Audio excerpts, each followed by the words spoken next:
Life Radio. This is Pet Life Radio. Let's talk pets.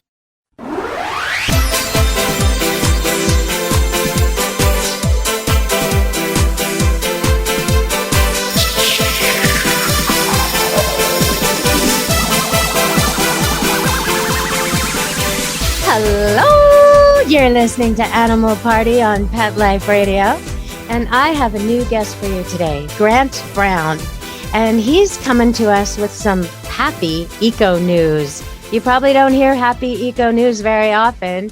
Right, exactly. Almost never. The polar bears are dying. What are we going to do? All the time, gloom and doom. But Grant is changing that. So welcome to the show, Grant. Well, thank you very much for having me, Deb. It's wonderful to be here. Thank you. Okay, so your website, happyeconews.com, is incredible. I got to say, I was so astonished by how many good stories about good work there is going on, and we're not hearing about it. How come? What's going on there? Well, there's an old adage in, I think, the news industry where bad news sells. And I think now bad news gets clicks. And so, people that are advertisers are forcing all of that. And, it's interesting because there's a lot of good people doing good things out there. And what I found was that they're not getting enough press. And so I decided to change that. And Happy Eco News was born from that.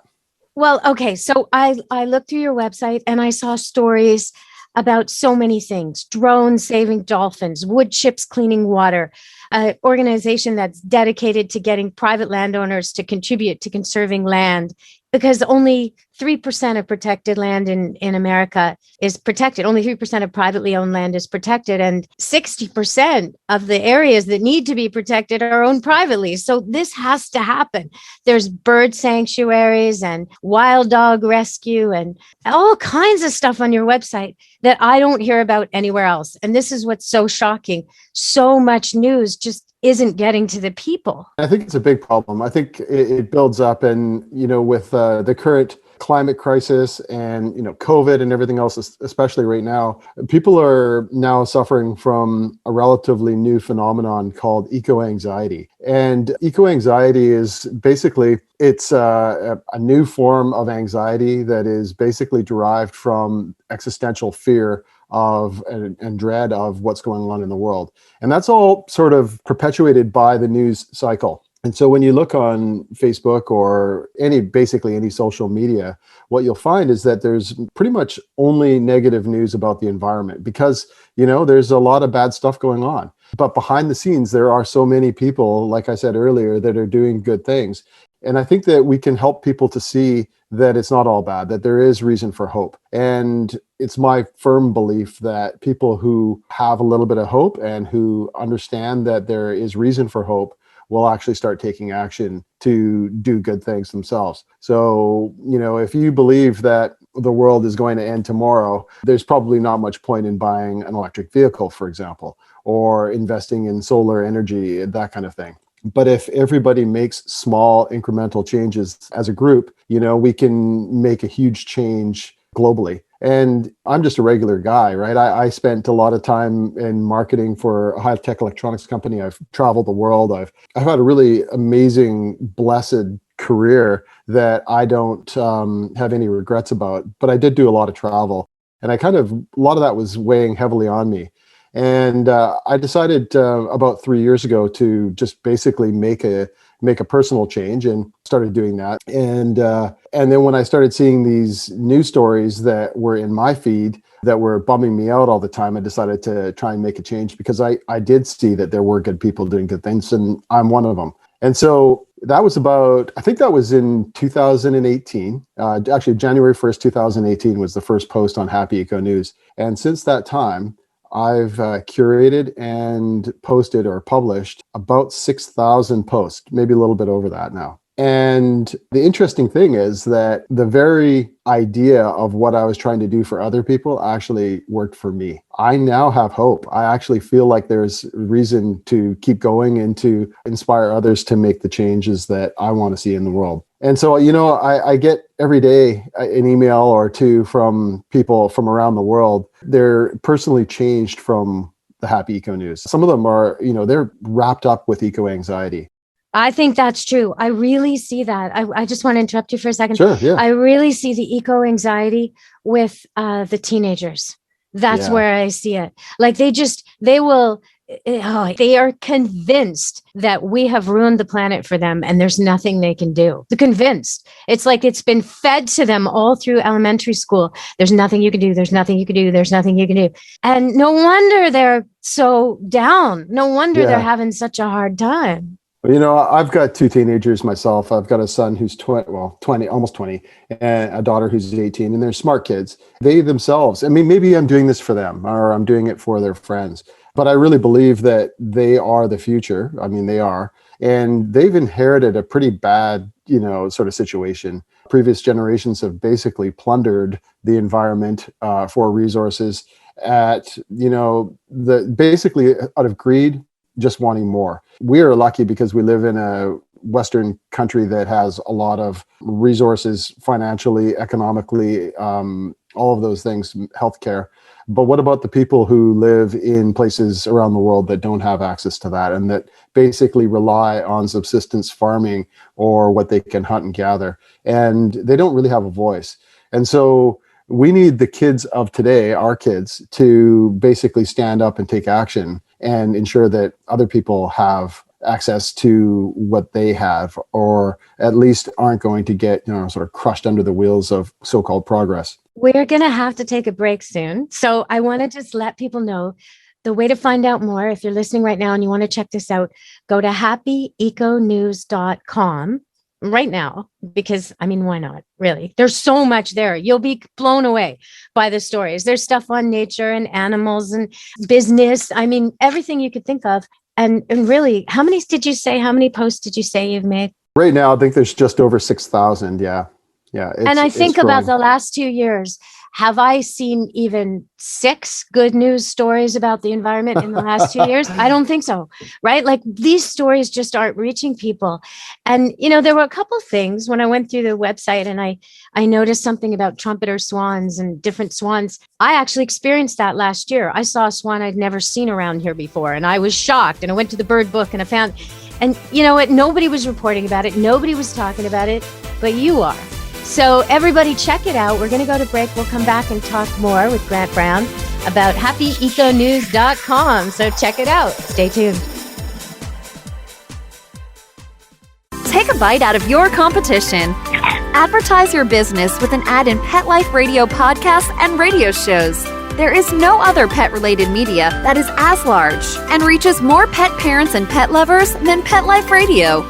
With over 7 million monthly listeners, Pet Life Radio podcasts are available on all major podcast platforms. And our live radio stream goes out to over 250 million subscribers on iHeartRadio, Odyssey, TuneIn, Stitcher, and other streaming apps. For more information on how you can advertise on the #1 pet podcast and radio network, visit PetLifeRadio.com/advertise today.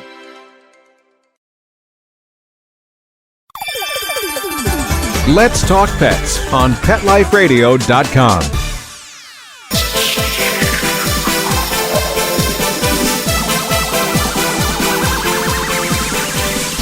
Hello, you're back on Animal Party with Deb Wolf, and we've got Grant Brown from happyeconews.com joining us today. And if you checked out his website, you are probably blown away by the happy stories. And it's all about people around the world just giving their time and their sweat and their money and their efforts to doing something good.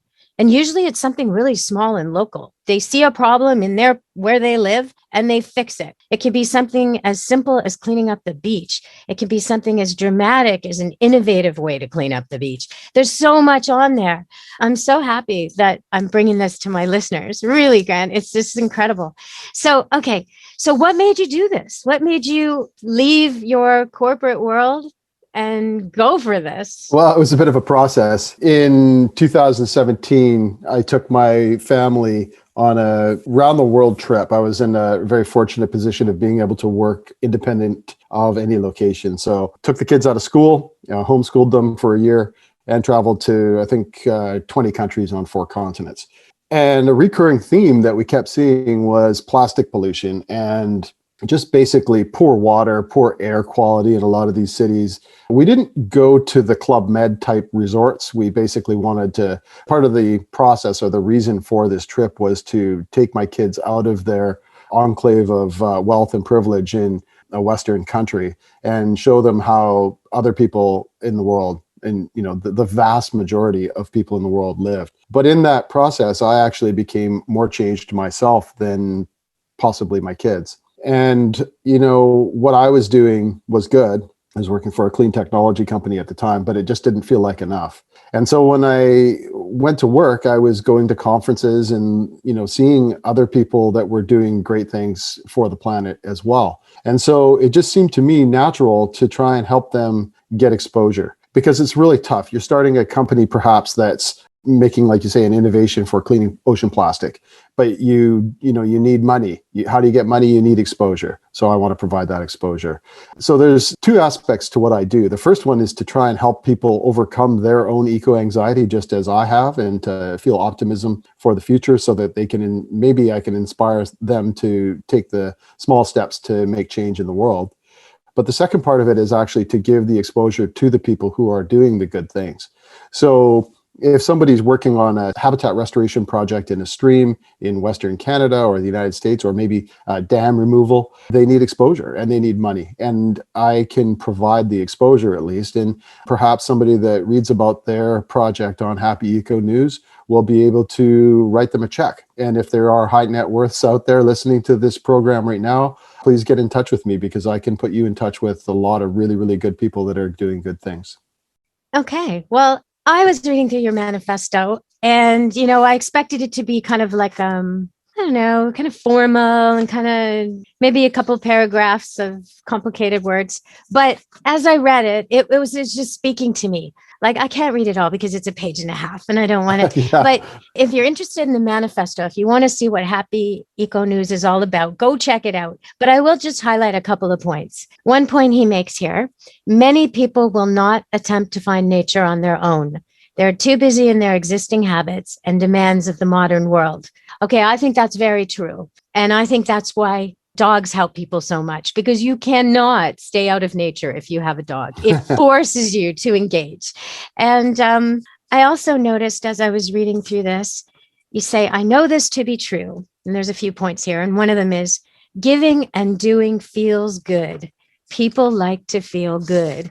Okay, this doesn't sound like a manifesto. This sounds real. This sounds like something I can get behind. Well, thank you. People who are overwhelmed with bad news often tune out and therefore do not take the needed action. People need to hear the bad stuff to be aware, but they also need to hear the good stuff in equal measure, maybe even more. Now, to me, that's so critical. These kids, my teenagers, they were so overwhelmed with all this hopelessness and the facts of all the negativity that they just can't see a way out of it. And this website is helping people see the way out of it. So I really want to thank you for that.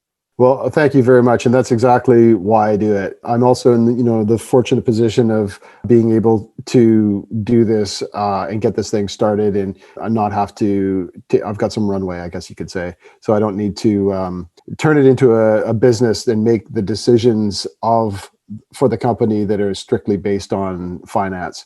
So I can say what I want, I can do what I want, and I can provide the help that I think people need.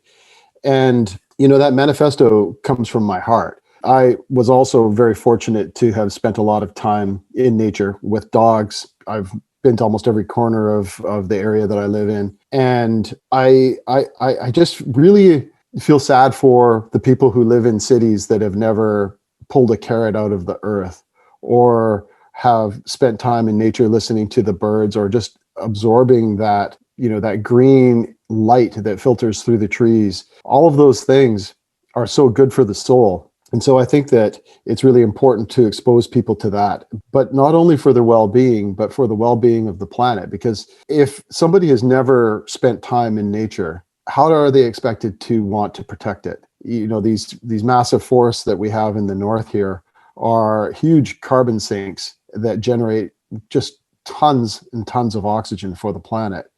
But how do we protect those? We can't protect them if people don't know they exist, and we can't protect them if people don't know their value, and people won't protect them if they've never been in them and have never experienced them.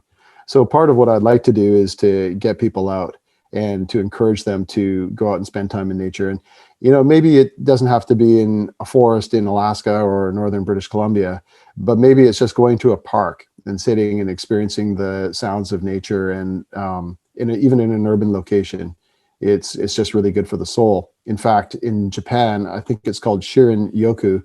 It's known as the practice of forest bathing. And it's actually prescribed by physicians to people who are suffering from anxiety or other debilitating type of psychological problems. Well, they have done tests on this, and they've studied brain waves and all kinds of hormones in the body. And there are physical changes when you spend time in the forest. Your entire body changes. It's not just in your mind; it's in your body too. Yeah, it's lasting and it's very, very good for you. And so, like I said, this is something that because of my parents, my dad especially, they just took us camping. We just spent a lot of time outdoors, fishing, hiking, bird watching. Like you said, we always had dogs, so the dogs would need to go for a walk. Where do you take the dog for a walk? Well, we had a forest, so we went there. And so, I want to share that experience with other people because I know how important it is. I've done it with my own kids, but I think it's now time to go beyond my immediate circle. And I'm very lucky to have had this platform to be able to do this. And, there are other news websites out there, but there's for environmental issues, but there's not a lot that is dedicated to, if any, dedicated to happy positive. Yeah, the positive. Okay, so we have to go to another break and we're going to come back. And I want to talk about the small and the night sky when we come back. Stay tuned to Animal Party on Pet Life Radio. For those fortunate to have experienced the deep bond and unconditional love of a companion animal, the death that follows can be one of the most difficult and misunderstood losses to go through. Many times, this devastating loss goes unrecognized and trivialized by family and friends, leaving grieving pet parents struggling to find healthy ways to cope with the loss. In And I Love You Still, a thoughtful guide and remembrance journal for healing the loss of a pet, Dr. Julianne Corbin calls attention to the difficulties unique to the loss of a beloved pet and provides an interactive and compassionate guide to help you process your loss and work towards coming to a place of peace and healing. For those interested in journal therapy and looking for a professionally written and compassionate resource to help understand and reconcile the grief associated with the loss of your pet, this book is for you. And I Love You Still, a thoughtful guide and remembrance journal by Julianne Corbin, is now available for purchase on Amazon and other major book retailers. Let's talk pets. Let's talk pets On Pet Life Radio. Pet Life Radio. PetLifeRadio.com.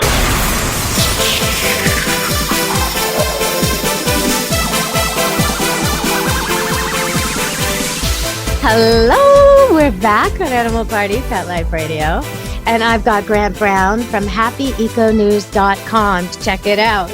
Okay, so you were talking, Grant, about getting out to your park. So maybe the park's noisy and there's lots of people and there's lots of traffic and you think this isn't nature. Well, actually, try it at night. Try it at night. It's so different. Or try focusing on a really, really small patch. Just pick a patch of grass and stare at it for a while. Maybe move a little bit of it around and see what's there. Sometimes we miss things that are just tiny. The night sky, too. I find sometimes when people visit Camp Good Dog, my place out here in Maple Ridge, if they come in the nighttime, they're so surprised by the amount of stars, by the fact that you can see the satellites crawling across the sky. Like they just don't see that a half an hour away from here. So if you can drive somewhere where there's no city lights, check out the sky. That's like one of the gifts of the earth to you. And if you're missing out on it, if you've never seen a sky just completely full of stars, it's time to take that drive. So I want to talk about one thing you put in your website that I thought was really interesting. And it was Find a hobby that's good for nature. Oh, yeah. Yeah. Now you're singing my song on that one. So, yeah, why not? Right? Why play golf? Why play golf? You just nothing good coming of golf. I mean, yeah, you're getting out, you're getting physical, but you're on a completely pesticide ridden, manicured, phony place. And okay, if you want to play golf, how about go bird watching? How about instead of golf, go for a walk in a real unmanicured forest? How about do something that's actually helpful, like register for the eOceans app and record what you see next time you're at the beach. Maybe you see a turtle or a fish or marine birds or people or pollution. Record it, and you're actually helping everybody. There's other things too. You can rescue turtles. You can plan your next holiday to go somewhere where they're doing some amazing work and contribute.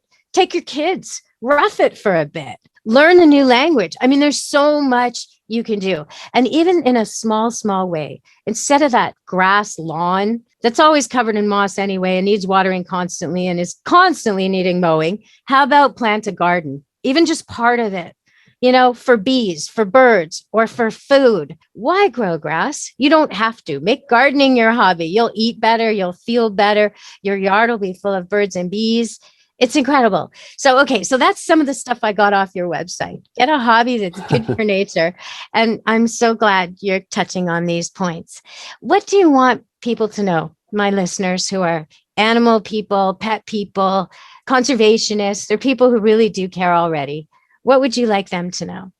Well, I think the people that you speak of, the conservationists and the people that are actually outdoors already, probably already know what I want people to know. And that is that it's not hopeless. There are some problems in the world right now, but there are an awful lot of good people doing good things. And I keep saying that phrase because it really, over the last maybe year or so, it's really come back to me to sort of understand that what I'm doing is all about people, even though it's about the planet and it's about nature and rewilding and all of these things. It's really about people. People have caused the problems that we have right now, but people are also in control of what happens. Between millennials and Generation Z, so my children and, my niece, they have all of the voting power in the world right now. They could influence every election because they are such a large group. Wow. So, it's about people, good people doing good things. Vote with your dollars, vote at the ballot box, but vote for something that is worthy of your vote. Fear of economic uncertainty is something that is real, but what is the point of having, cash in the bank if you're living on a devastated planet? So, take action. And one thing that I think is also important, getting back to the idea of people, is that it's identity, right? I think a lot of people just go, I don't want to be an environmentalist, chaining myself to a tree to stop a bulldozer, but you don't have to be that extreme. You can just make small incremental changes, reduce the amount of plastic that you use in your home. Maybe you take public transit or ride a bike as opposed to driving your car every day. You'll get a little more exercise and, you'll feel better about yourself. And slowly, gradually over time, those changes that you make become part of your identity. You start telling people about it. You start just being good, feeling good about yourself. And you can then join the larger group, which is all of us. And we will all together make these changes. So, it's about people and it's not hopeless. And, just help the good people that are doing the good things. That's all I can really say. Well, when I was researching for this show, I mentioned to a few people you were coming on and I talked about some of the stories. And I did get the reaction because lately, there's the COVID, which everyone can't stop talking about. It's like the new addiction. No one can stop.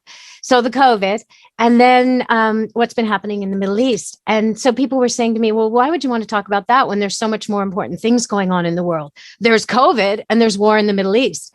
And I'm thinking, well, yeah, okay, there's other things going on, but don't we need clean food and clean water? Don't we need clean air, even if there is COVID and war in the Middle East? And I don't like the way so often animals, nature, the earth is considered less important than other things. And how can that be? It should be the most important, shouldn't it?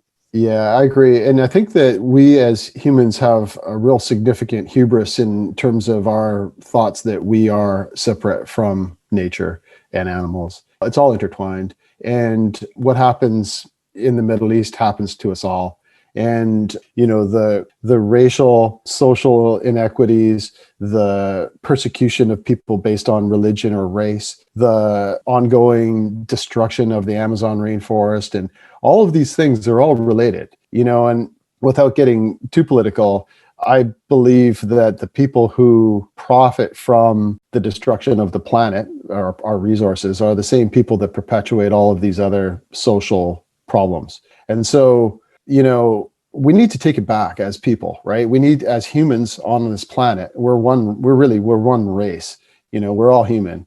We need to stand together and say, you know what, we're sick of being manipulated by media. We're sick of being manipulated by companies that own the media. And maybe now, after this pandemic and this incredible, horrible year of awakening, I guess you could say, it's time to start standing up for what we believe in as good people. And we will, right? I also think that humans are somewhat of procrastinators. And so we'll wait for the last minute, and then we'll make those changes, and it will happen. And there might be some discomfort. This is the reality. We're at the point right now where we're getting down to the last minute, but humans aren't going to let that happen, right? We're not going to we need good water and good food in order to survive. And so while things look pretty dire right now, there are a lot of good people doing the things that need to happen behind the scenes that you're just not hearing about. Renewable energy is taking off. Clean agriculture. There's now robots that are weeding garden beds, not garden beds, but like fields. So instead of having to use aerosol herbicides sprayed from helicopters and planes, there's a robot using artificial intelligence to identify. Oh, it's amazing. I want that robot in my garden. Send me that robot, will you? Yeah, when you talk about the Middle East, it makes me think, of your Happy Eco News, because all we hear is the bad stuff. And I've been there and I've seen things there that are just amazing. Israel in particular is so innovative in taking salt water and making it fresh water, in growing in the desert, in all kinds of these environmental initiatives and inventions. And we just don't hear the good side. So I'm really, really happy that my listeners have now been introduced to happyeconews.com.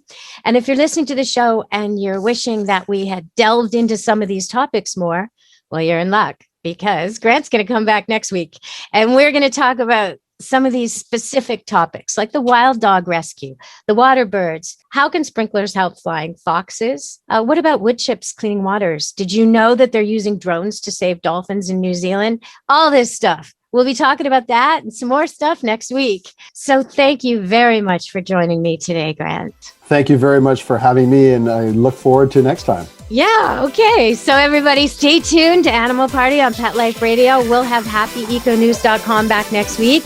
And until then, be good to your animals. Let's Talk Pets, every week on demand, only on PetLifeRadio.com.